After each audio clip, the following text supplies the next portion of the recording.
ሰላም ጤና ይስጥልን የተከበራችሁ የጉራጌ ኒውስ ኔትወርክ ተከታታዮች የሰዓቱን ዜና አሁን ጀመረ። የጉራጌ ኒውስ ኔትወርክ አዳዲስና ወቅታዊ ዜናዎች በጂኤንኤን በሁሉም አማራጮች በቴሌግራም፣ በፌስቡክ፣ በቲክቶክ እና በዩቲዩብ ለአድማጭ ተከታታዮች ይደርሳሉ። እርሶም በእነዚህ አማራጮች ዜናዎቻችን እንዲከታተሉ በአክብሮት እየጠየቅን ወደ ዛሬው ዜናዎች እናልፋለን። አብራችሁ ሁኑ። ቀዳሚውን ጠንካራ ቁጥጥር የማይደረግበት የትራንስፖርት ጭማሪ ክፍያ መንገደኞች እያማረረ መሆኑ ተገለጸ። በጉራጌ ዞን በትራንስፖርት ዘርፉ የሚታየው ህገወጥ ከታሪፍ በላይ አስገድዶ ማስከፈል መንገደኞችን እያማረረ መምጣቱን ተገልጿል።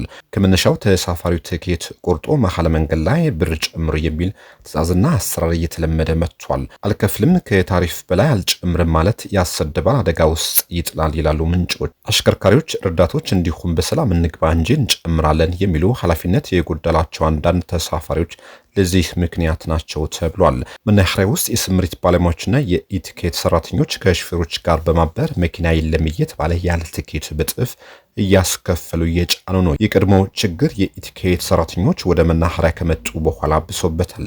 ጥቂት ኃላፊነታቸው ተወጥቶ መብታቸው የሚጠይቁ ተሳፋሪዎች በህዝቡና በመንገድ ደህንነት ባለሙያዎች ሲብጠለጠሉ ይስተዋላል። መብታቸው የሚጠይቁ ሰዎች በዞኑ በተበላሸው የትራንስፖርት ስርዓት ምክንያት በመንገድ ደህንነቶች ሕሊና ቢስነት መብታቸው እያጡና ትራንስፖርት እንዳይጠቀሙ የማሳደም ስራ እየተሰራባቸው ይገኛል። ዝርፋው በአሽከርካሪዎች የበላይነት በመንገድ ደህንነት ባለሙያዎችና በትራፊኮች ስግብግብነት ምክንያት ተቆጣጣሪ እያጣ ይገኛል። የትራንስፖርት ዘርፉ የጥቂት ህገወጦች የኪስ ማደለቢያ የሆነ ነው። በጉራጌ ዞኖች መነሻቸው ወልቂጤና ቡታጅራ ከተማ የሚያደርጉ ተሽከርካሪዎች ወደ ሁሉም የወረዳ ከተሞችና ወደ አዲስ አበባ ሲሄዱ ከ100 ብር ጀምሮ ከታሪፍ በላይ ይጭናሉ። ተሽከርካሪዎች ከተፈቀደላቸው በላይ ተሳፋሪዎች ይጭናሉ። በየመንገዱ የሚገኙ የስምሪት ባለሙያዎችና የትራፊኮች ስራቸው ከየመኪናው 100 ብር መቀበል ብቻ ሆኗል ተብሏል። ረጅም ጊዜ የቆየው በዞኖቹ ኃላፊዎች ትኩረት ያልተሰጠው ይህ አሳሳቢ ጉዳይ አሁንም ሰሚ ካለ አመራሩ የህዝቡ ቅሬታ ካሳሰበው ተገቢውን እርምጃ በመውሰድ ማስተካከያ ይደረግ ዘንድ ተጠይቋል።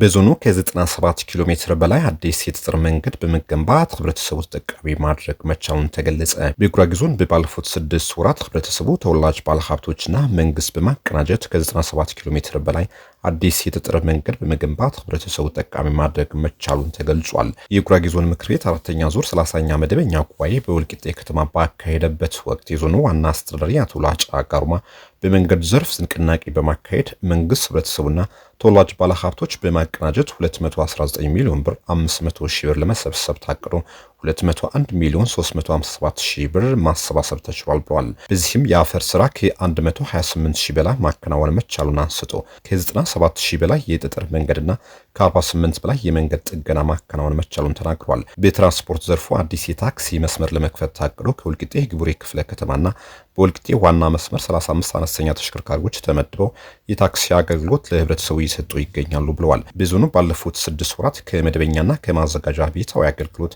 ከ2 ቢሊዮን 212 ሚሊዮን ብር በላይ ገቢ መሰብሰብ መቻሉን ለምክር ቤቱ አብራርተዋል።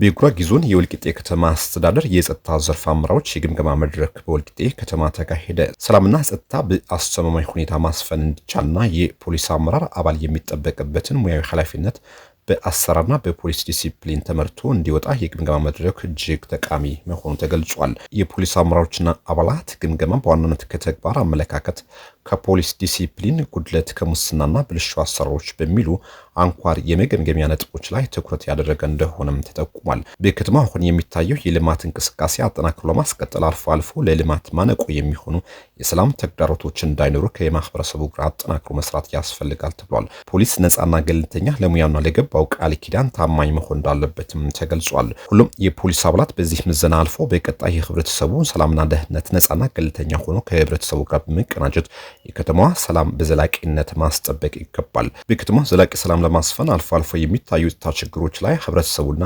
የሚመለከተው ባለድርሻ አካላት በማሳተፍ ህግ የማስከበር ስራዎች አጠናክሮ ማስቀጠል እንደሚገባም ተመላክቷል። የህብረተሰቡ ሰላም ለማረጋገጥ በስነ ምግባር የታነጸ ብቁና ታታሪ የፖሊስ አባላት መገንባት አስፈላጊ በመሆኑ እየተደረገ ያለው ግምገማ አባላቱ በማንቃት የላቀ አስተዋጽኦ ያበረክታልም ተብሏል።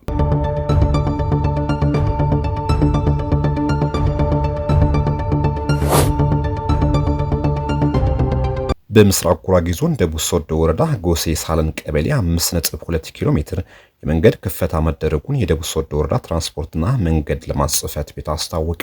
በምስራቅ ጉራጌ ዞን ደቡብ ሶዶ ወረዳ ጎሴ ሳለን ቀበሌ ከሊከንዶ ወንዝ እስከ ሳለን ኩሬ 5.2 ኪሎ ሜትር የመንገድ ክፈታና ጥርጊያ በህብረተሰቡ ተሳትፎና በወረዳው ትራንስፖርትና መንገድ ልማት ጽሕፈት ቤት መከናወኑ ተገልጿል። መንገዱ ለረጅም ጊዜ የማህበረሰቡ ጥያቄ በመሆኑ ማህበረሰቡ ተባብሮ የሀብት አሰባሰብ በማድረግ በወረዳው ትራንስፖርትና መንገድ ልማት ጽሕፈት ቤት አስተባባሪነት የመንገዱ ክፈታ መደረጉን ተጠቅሟል። መንገዱ ጎሴ ሳለን ቀበሌ ከኪለንዶ ወንዝ እስከ ሳለን ኩሬ የሚደርስ 5.2 ኪሎ ሜትር ርዝማኔ ያለው ሲሆን በህብረተሰቡ ተሳትፎና በተቋማት ድጋፍ 695 ሺህ ብር ወጪ ተደርጎ የመንገድ ክፈታ መሰራቱንም ተመላክቷል።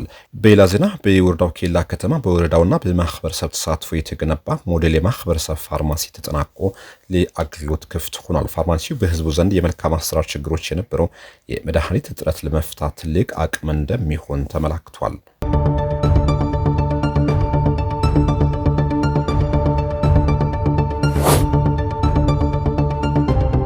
ኢትዮጵያ በሀገራት የሙስና ጠቋሚ መረጃ መሰረት 96ኛ ደረጃ ላይ ተቀምጣለች። ትራንስፓረንሲ ኢንተርናሽናል በየዓመቱ በሚያወጣው የሀገራት የሙስና መረጃ ጠቋሚ ሪፖርት መሰረት በ2025 በሰበሰበው መረጃ ኢትዮጵያ ከ182 ሀገራት 96ኛ ደረጃ ላይ ተቀምጣለች።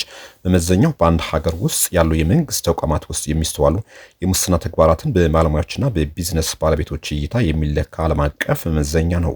በዚህ መመዘኛ ኢትዮጵያ ከፍተኛው ነጥብ ያስመዘገበችው በ2021 ሲሆን ያመጣችው ነጥብ በወቅቱ 39 ከመቶ ነበር። በ2024 ሪፖርት መሰረት የሀገሪቱ ነጥብ 37 ከመቶ ሆኖ ተመዝግቧል። በመንግስት መዋቅር ውስጥ የሚፈጸም ሙስናን በሚያሳየው በዚህ ዓለም አቀፍ ሪፖርት ከሰሃራ በታች ባሉ ሀገራት የተሻለ ሆና የተገኘችው ሲሸልስ ስትሆን በመቀጠል ኬፕ ቨርዲ፣ ቦትስዋናና ሩዋንዳ ናቸው። ጎረቤት ሀገር ኬንያ በዚህ ሪፖርት ያስመዘገበችው ነጥብ 30 በመቶ ነው።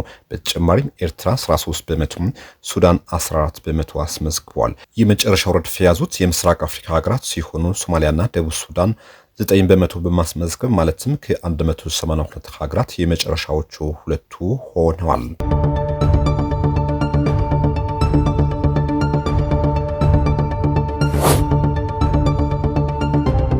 55 ሰዎችን ጭኖ የነበረው አውሮፕላን በህንድ ውቅያኖስ አቅራቢያ ተከሰከሰ። ንብረትነቱ ስታር ስካይ የተሰኘ የሶማሊያ አየር መንገድ የሆነ አውሮፕላን ከሞቃዲሾ ኤደን አንድ አየር ማረፊያ ከተነሳ ከደቂቃዎች በኋላ በህንድ ውቅያኖስ ዳርቻ ላይ ተከስክሷል።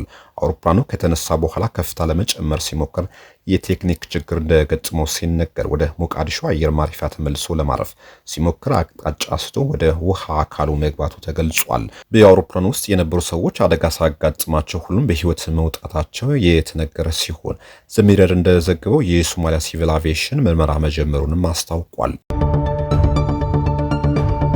የተከበራችሁ ውድ የጉራጌ ኒውስ ኔትወርክ ተከታታዮች ለሰዓቱ የነበሩ ዜናዎች እነዚህ ይመስሉ ነበር። ቆይታችሁ ከጄኔን ጋር ስለሆነ እናመሰግናለን። መልካም ጊዜ